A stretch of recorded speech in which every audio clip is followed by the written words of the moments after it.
8 नवंबर 2009 का दिन। सोचिए, परीक्षा हॉल का वो दमघोंटू तनाव, पसीने से भीगे हुए हाथ और समय खत्म होने की हड़बड़ी। हाँ, बिल्कुल। और उसी हड़बड़ी में एक कॉल लेटर पर किया गया आपका एक हस्ताक्षर। जब हम अपना पेपर जमा करते हैं तो हमें लगता है कि बस अब हमारा भविष्य संवर गया। सही कहा आपने। उस वक्त तो किसी के भी दिमाग में ये बात नहीं आती कि उंगलियों का वो हल्का सा कंपन या पेन का वो मामूली सा दबाव अगले 14 सालों तक आपको अदालतों के चक्कर कटवाने वाला है। देखिए, ये एक ऐसा सच है जो सच में रोंगटे खड़े कर देता है। मतलब एक पल के लिए किया गया एक बहुत ही सामान्य सा हस्ताक्षर कैसे एक ऐसा कानूनी फंदा बन सकता है जिससे निकलना लगभग नामुमकिन सा लगने लगे। और आज की हमारी इस गहरी चर्चा में, या कह ले इस डीप डाइव में, हम बिल्कुल इसी फंदे की गांठों को खोलने वाले हैं। हमारे सामने इलाहाबाद उच्च न्यायालय का एक बहुत ही महत्वपूर्ण फैसला है। जी, 15 अप्रैल 2026 को जस्टिस विक्रम डी चौहान द्वारा सुनाया गया ये फैसला है। हाँ, मामला है सचिन कुमार और 2 अन्य बनाम भारत सरकार और भारतीय स्टेट बैंक। और सबसे अच्छी बात यह है कि हमारे पास कोर्ट के इस विस्तृत फैसले का मूल दस्तावेज मौजूद है। बिल्कुल। और आज का हमारा मकसद सिर्फ एक अदालती फैसले को पढ़ना नहीं है। तो हमारा मकसद क्या है? हम इस बात की तह तक जाएंगे कि कैसे प्रक्रिया के नाम पर सच्चाई का गला घोटा जाता है, सबूतों की असली अहमियत क्या होती है और कैसे विभागीय जांच की खामियां किसी इंसान का पूरा जीवन लील सकती हैं। मतलब एक ड्रीम जॉब कैसे एक दशक लंबे कानूनी बुरे सपने में बदल गई, हम ये समझेंगे। चलिए इसे थोड़ा विस्तार से समझते हैं। इस मामले की शुरुआत उस समय से होती है जब बैंक में नौकरी पाना जिंदगी सेट हो जाने जैसा माना जाता था। हाँ, इस पूरी कानूनी लड़ाई के पीछे असल में 3 इंसानों की जिंदगी है। कहानी की नींव रखी गई थी 8 अगस्त 2009 को, जब एसबीआई ने क्लर्क पद के लिए विज्ञापन निकाला था। 2009 का दौर, मतलब वो समय जब सरकारी नौकरी के लिए लाखों की भीड़ उमड़ती थी। बिल्कुल।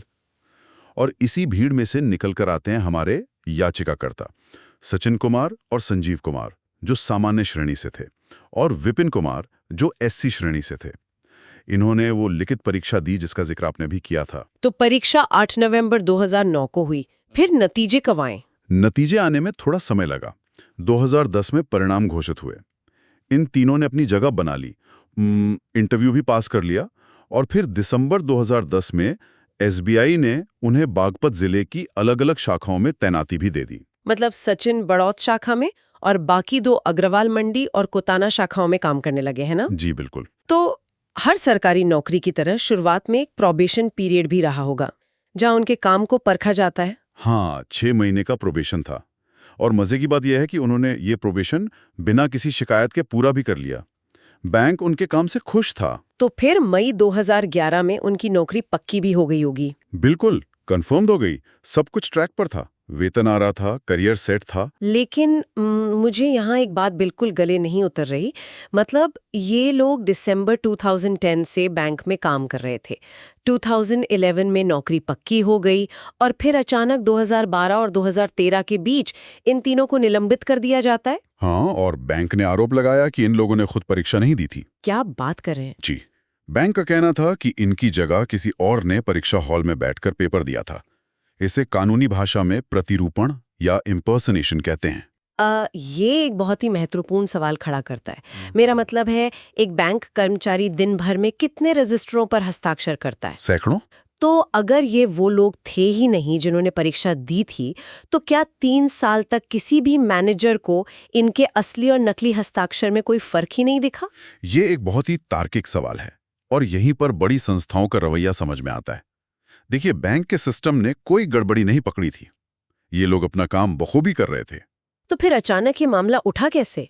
2012 में कहीं से धोखाधड़ी की शिकायत मिली, और जब ऐसी बड़ी नौकरशाही जागती है तो वो लॉजिक नहीं देखती, बस कार्रवाई के पीछे भागती है। मतलब 3 साल के बेदाग काम को दरकिनार करके बैंक ने उन्हें सस्पेंड कर दिया, और आखिरकार 17 जनवरी 2014 को उन्हें नौकरी से निकाल दिया। बिल्कुल।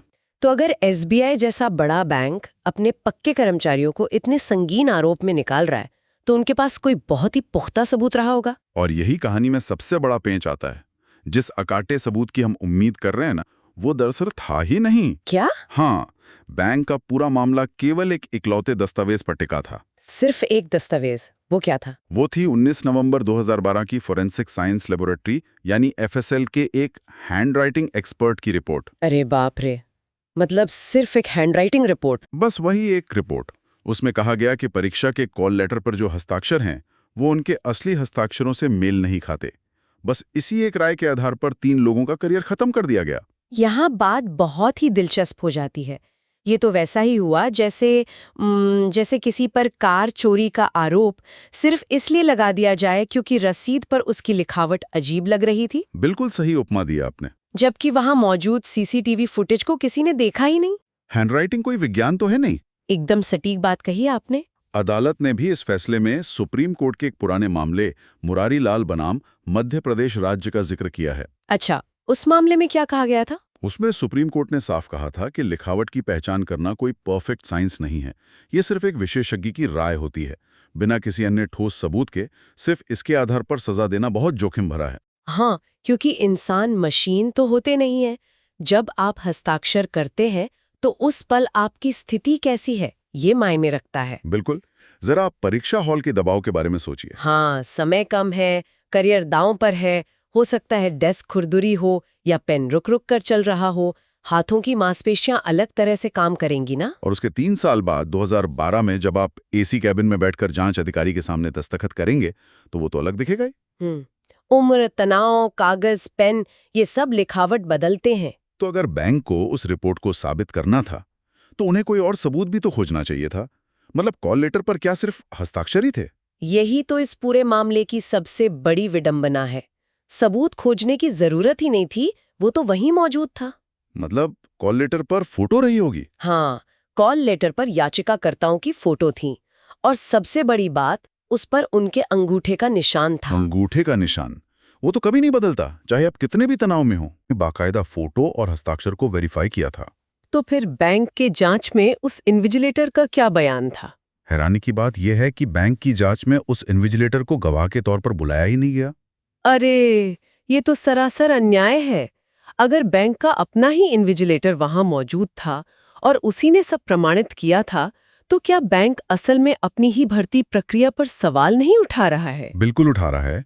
और यहाँ जो बात सबसे ज्यादा ध्यान खींचती है वो ये है कि अनुशासनात्मक कार्रवाई में प्रिपोंडरेंस ऑफ प्रोबेबिलिटी यानी संभाव्यता की अधिकता का सिद्धांत लागू होता है। ये थोड़ा तकनीकी शब्द है। इसे हमारे श्रोताओं के लिए थोड़ा सरल भाषा में समझाएंगे? जी बिल्कुल। देखिए, क्रिमिनल केस में आपको 100% साबित करना होता है, लेकिन विभागीय जांच में आपको बस तराजू के पलड़ों को तौलना होता है। अगर 51% संभावना सच की है तो उस आधार पर फैसला लिया जा सकता है। अच्छा, तो मानक थोड़ा कम होता है। हाँ, लेकिन तराजू में तौलने के लिए आपको दोनों पलड़ों पर सबूत तो रखने होंगे ना। यहाँ जांच अधिकारी ने क्या किया? एक पलड़े पर हैंडराइटिंग एक्सपर्ट की राय रख दी, जो कि कोई पक्का विज्ञान है ही नहीं। बिल्कुल। लेकिन दूसरे पलड़े पर जो ठोस सबूत थे, जैसे फोटो, अंगूठे का निशान और इन्विजिलेटर, उन्हें तराजू पर रखा ही नहीं। ये तो न्याय का गला घोटना हुआ। लेकिन जब इन कर्मचारियों को ये सब पता चला होगा तो उन्होंने बचाव में कुछ तो कहा होगा। हाँ, उन्होंने जांच अधिकारी से मांग की थी कि हमें उस हैंडराइटिंग एक्सपर्ट से जिरा यानी क्रॉस एग्जामिनेशन करने का मौका दिया जाए। हाँ, ताकि वो पूछ सकें कि उसने जांच कैसे की। तो क्या उन्हें मौका मिला? नहीं, बैंक ने सीधे मना कर दिया। और उनका तर्क सुनिए। बैंक ने कहा कि चूंकि आपने ये मान लिया है कि एफएसएल की रिपोर्ट असली है, तो अब जिराह की क्या जरूरत। ये क्या बेतुका तर्क है? मतलब कोई दस्तावेज असली है या उसी लैब से आया है, इसका मतलब ये बिल्कुल नहीं है कि उसमें लिखी हर बात 100% सच है। बिल्कुल सही कहा आपने। अदालत ने भी यही कहा, रिपोर्ट ऑथेंटिक है, इसका मतलब है कि वो किसी फर्जी जगह से नहीं आई है। लेकिन उसके निष्कर्ष तो एक इंसान की राय है ना। और जब तक आप उस इंसान से सवाल नहीं पूछेंगे, सच्चाई कैसे सामने आएगी? जिरे का मौका न देना तो प्राकृतिक न्याय यानी नेचुरल जस्टिस के एकदम खिलाफ है। एकदम खिलाफ है। जब आप किसी की आजीविका छीन रहे हैं तो उसे सवाल पूछने का पूरा हक है। इन सब खामियों को देखते हुए ही हाई कोर्ट के जज जस्टिस विक्रम डी चौहान एक बहुत ही कड़े नतीजे पर पहुंचे। तो फाइनली हाई कोर्ट ने क्या फैसला सुनाया? कोर्ट ने 17 जनवरी 2014 के बर्खास्तगी आदेश और 2015 के अपीलीय आदेश को पूरी तरह से रद्द कर दिया। वाह! कोर्ट ने साफ कहा कि हैंडराइटिंग रिपोर्ट से जिरा न करने देना और फोटो व अंगूठे के निशान जैसे ठोस सबूतों को नजरअंदाज करना पूरी तरह से गलत है। तो इस सब का असली मतलब क्या है? क्या अब वो लोग अपनी नौकरी पर आराम से वापस जा सकते? देखिए, जीत तो है, लेकिन कोर्ट ने यहाँ एक संतुलन भी बनाया है। धोखाधड़ी एक गंभीर आरोप है, इसलिए कोर्ट ने बैंक को ये आज़ादी दी है कि वो चाहें तो सभी सबूतों को शामिल करते हुए फिर से नए सिरे से जांच कर सकते हैं। अच्छा, मतलब बैंक को फिर से जांच का अधिकार है, लेकिन इस बार उन्हें फोटो और अंगूठे के निशान को भी देखना होगा। बिल्कुल, और जिराह का मौका भी देना होगा। अगर हम इसे बड़ी तस्वीर से जोड़कर देखें तो ये मामला दिखाता है कि कैसे संस्थागत अहंकार कभी-कभी न्याय के आड़े आ जाता है। संस्थागत अहंकार मतलब इंस्टीट्यूशनल ब्लाइंड स्पॉट्स। हाँ, एक जांच अधिकारी का काम सिर्फ आरोप सिद्ध करना नहीं होता है, उसका काम सच्चाई तक पहुंचना होता है। लेकिन यहाँ उन्होंने बस किसी भी तरह आरोप थोपने की कोशिश की। ये सच में बहुत डरावना है कि एक बड़े सिस्टम के सामने एक आम इंसान कितना बेबस हो सकता है।